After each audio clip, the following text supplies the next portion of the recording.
अपने अंतर जगत के ज्ञान से, जब आपके हृदय में कोई ऐसा शक्ति पैदा नहीं होती कि आपको जब भी आप गलत करो तो अंदर से रोक दे आपको, कोई ऐसी शक्ति जब तक पैदा नहीं होती, ज्ञान की शक्ति होगी, वो आपके अभ्यास से पैदा होगा, वो कि आप में पाप करने की क्षमता ही नहीं बचेगी, ऐसा ज्ञान उदय हो जाएगा हृदय में, समझे। उसका नाम है धार्मिक। धार्मिक वस्त्रों में जो अपने आप को मेकअप करके बताता है कि मैं धार्मिक हूँ, उसको धर्म का पता नहीं हो सकता। धर्म तो हृदय से शुरू होता है, जो सबके कल्याण की बात करता है, वो आत्म दर्शन किए हुए होता है, उसको पता है कि मेरी आत्मा सर्वत्र व्यापक है। अहम ब्रह्मास्मि तत्वमसि, मैं भी ब्रह्म हूँ और आप भी वही हो। ऐसी दृष्टि वाला इंसान ही पाप से मुक्त हो सकता है, नहीं तो पाप किसी न किसी रास्ते आपकी जिंदगी में पैदा होता ही रहेगा। इसीलिए ग्रंथों का समाज में लगातार सुनना सुनाना होना चाहिए, क्योंकि धार्मिक समाज ही सुरक्षित है। अगर हम धर्म, आज ना एक लड़की आई मेरे पास पत्री दिखाने, उसकी 18 साल उम्र है और उसने लव मैरिज की, आज तंग है वो, ये सच्चाई है। 18 साल की उम्र में तो हम ना ऐसे खेलते थे, पता ही नहीं था शादी ब्याह का क्या था महाराज जी। ये 20 सालों में जो समाज में परिवर्तन हुआ है, 20 साल में आप ये सोचते होंगे दूसरे को हो जाए, नहीं नहीं, आपके घर में भी परिवर्तन हो रहा है लगातार। जो बुजुर्गों का मान सम्मान इज्जत वो पहले थी, आज से 20-30 साल पहले, आज नहीं है वो, और आप भी बुजुर्ग हो रहे हो दिन पर दिन। मेरे कहने का भाव है, इसका अर्थ ये है कि हमने ग्रंथों को, सत्संग को, ज्ञान को, धर्म को अपने जीवन से अलग कर दिया और ये विकृतियां पैदा हो गई समाज में। 40-45 साल का बेटा भी बाप के सामने बोलने से शर्माता था, कोई टाइम था, ये ज़्यादा टाइम नहीं, 20-30 साल की पुरानी बात है, ज़्यादा बड़ी बात नहीं है। इतनी तेजी से समा परिवर्तित हो रहा है। अगर आपके बच्चों में, आपके परिवार में धर्म की शिक्षा नहीं होगी तो ये घातक हो जाएंगे, ये समाज के लिए भी, आपके लिए भी, क्योंकि धर्मो रक्षति रक्षतः, धर्म की रक्षा में ही स्वयं की रक्षा है।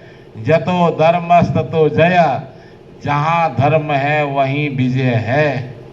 ये सूत्र वेद के हैं। हम सनातनी क्यों हैं? क्योंकि हम वेद को मानने वाले लोग हैं। मानने का अर्थ है कि जीवन में उतारने वाले लोग हैं उस सत्य को।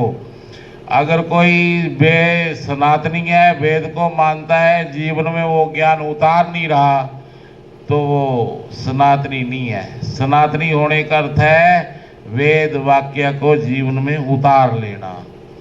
मेरे कहने का अर्थ है कि ये भागवत महापुराण है जो अनंत बार अनंत लोगों को सुनाई गई, और इसे सार्थक उत्तर ये निकले 7 दिनों में ही। जो भी संकल्प था, राजा परीक्षित का संकल्प क्या था?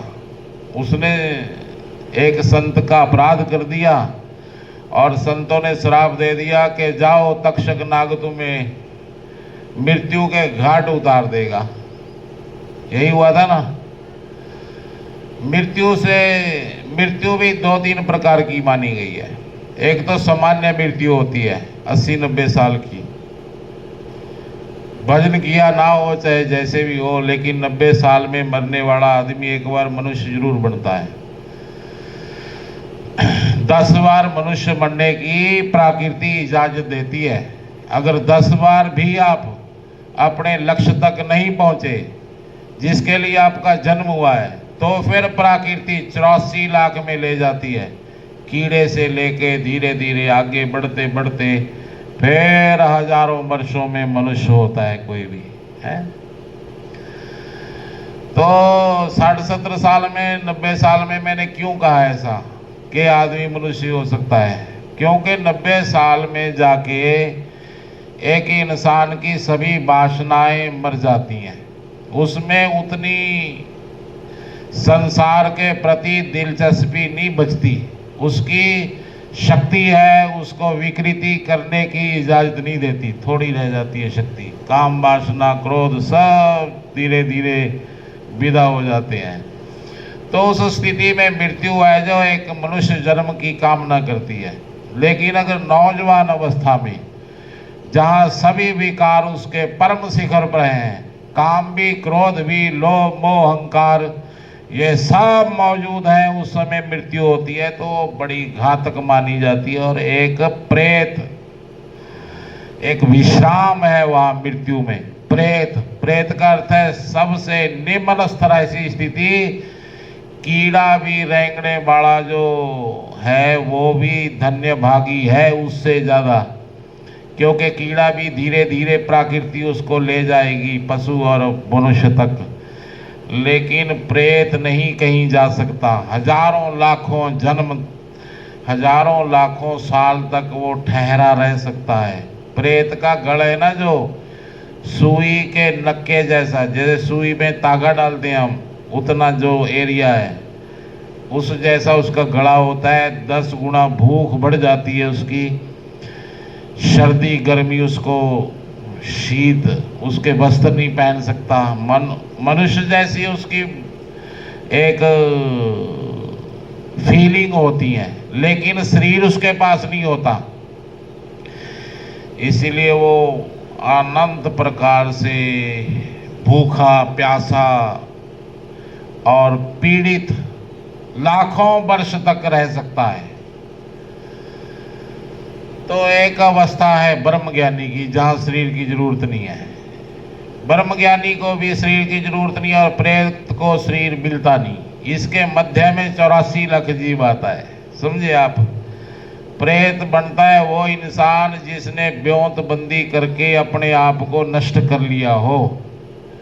ये नहीं है कि कोई एक्सीडेंट में मर गया तो प्रेत बन गया, ऐसा नहीं होता जी। क्योंकि एक्सीडेंट वो अपनी मर्जी से नहीं होता। आत्महत्या का मतलब है जिसने ये तय कर लिया कि कल को रस्सा लेके आना है, उसको बांध दिया और गले में डाल लिया और लटक गया, वो प्रेत जरूर बनता है। उसको कोई नहीं टाल सकता दुनिया में। जो अपने आग लगा, अपने ऊपर आग लगा दे, कुएं में छलांग मार दे, रेलगड्डी के नीचे आ जाए अपनी मर्जी से, वो लोग प्रेत बन जाते हैं, समझे बात। मेरे कहने का अर्थ है सनातन में सिर्फ भागवत महापुराण है जो प्रेत की भी मुक्ति करने में सक्षम है। बोल भागवत महापुराण की जय। इसलिए मेरे कहने का भाव ये है, ये कथा शुरू कहाँ से होती है? कथा शुरू होती है कि एक समय वृंदावन में भक्ति ज्ञान वैराग्य, ये तीनों ही, जो भक्ति है ये माता है। तुलसीदास जी ने पता क्या कहा है?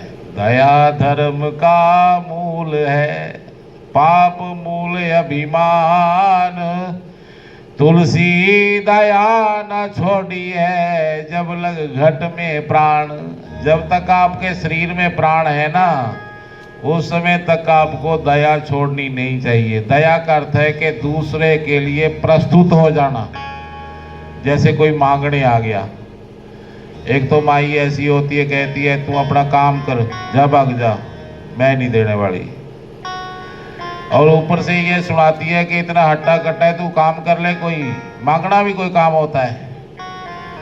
लेकिन एक माई इस बात की परवाह नहीं करती कि उसके घर में कितना है, या सामने वाला कमांड योगा है या नहीं। उसको ऐसा होता है कि अवसर दे दिया इस आदमी ने मुझे देने का, इसीलिए जो भी उसके पास है उसमें से आधा जितना भी बनता है उसके लिए उतना देती है और धन्यवाद करती है कि आपने मुझे देने का अवसर दे दिया। मैं कहाँ देने जाती, और मेरे याद भी नहीं था। अचानक आप पधारे और मेरे लिए देने का द्वार खोल दिया। ददाती इति देवता। देवता कौन होता है? जिसमें देने की भावना पैदा हो जाए, अपने हिस्से का भी देने के लिए जो तैयार हो जाए वो देवता है। आई समझ में? देने वाला ही देवता है। और ये बताया गया है कि भक्ति, ज्ञान और वैराग्य इसके बच्चे हैं। अगर आप भक्त नहीं हो, अगर आप सेवादार नहीं हो, तो ज्ञान आपको अहंकारी बना देगा। ज्ञान आपको दूसरों से पंगे लेने की बात करेगा, दूसरों को छोटा जानेगा। ज्ञान आदमी को घमंडी बना देता है। जो भक्ति है, विनम्र, उनकी आंखें नीवी हो जाती हैं और प्रेम पूर्वक और दूसरे के लिए हर समय हाथ जोड़े हुए, अगर इसके साथ ज्ञान भी हो जाए तो क्या बात है। और वैराग्य, जब किसी से कोई इच्छा ही ना बचे और प्रेम पूर्वक हो और ज्ञान में समृद्ध, तो ये परम ज्ञानी की अवस्था बताएगी। इससे बड़ी कोई अवस्था नहीं है। जब आपकी वासना मिट जाए, ज्ञान से भरे हो और विनम्रता आपका आभूषण हो, जब आप पूरी सृष्टि के लिए सिया राम मय सब जग जानी, करो प्रणाम योर युग पानी। इसको पानी हाथ कहते हैं, हाथों को पानी कहते हैं संस्कृत में। युग, युग में दो हाथ जोड़ के मैं इस संसार को राम और सीता का रूप मानते हुए प्रणाम करता हूं। ऐसी भावना को भक्ति कहते हैं। भक्ति नौजवान है, माँ नौजवान है, अभी बुढ़ी नहीं हुई, लेकिन ज्ञान और वैराग्य बूढ़े हो चुके थे। ऐसा कभी नहीं हुआ कि माँ नौजवान और बच्चे बूढ़े हो जाएं, ऐसा तो नहीं होता। लेकिन ये कलयुग आ गया था। बताया गया है भाइयों कि उस समय ना उसने बहुत प्रयास किए। अचानक वहां नारद जी का आगमन हो गया। नारद जी ने जब बीड़ा बजाते हुए नारायण नारायण पुकारा, उस लड़की ने कहा, भक्ति ने, कि ऋषि देव मेरी प्रार्थना सुनो, आप संत हो, आप सज्जन पुरुष हो, आप मेरे दुख को जरूर हरण करोगे। नारद जी पास आए और पूछा क्या बात होगी। उसने कहा, ये बुढ़े जो ये पड़े हुए हैं, लेटे हुए हैं, इनमें उठने की क्षमता नहीं बची है, ये मेरे पुत्र हैं। आंखों में अथरू भर के उसने कहा, मैं पूरे जगत में गई हूँ, लेकिन जब मैं वृंदावन में आ गई, मैं तो नौजवान होगी, लेकिन ये बूढ़े हो गए, अब मैं क्या करूँ, इनको उठा के भी नहीं ले जा सकती कहीं। नारद जी ने ना बहुत मंत्रों का उच्चारण किया। गीता पाठ ही महु महु, बार बार गीता के पाठ कहे गए, लेकिन वो थोड़ा देर के लिए नौजवान हो जाते, फिर बूढ़े हो जाते थे। नारद जी इस बात से चिंता में आ गए कि जब गीता पाठ और वेद पाठ ही इनको ठीक नहीं कर पा रहे, तो ऐसी और क्या औषधि हो सकती है।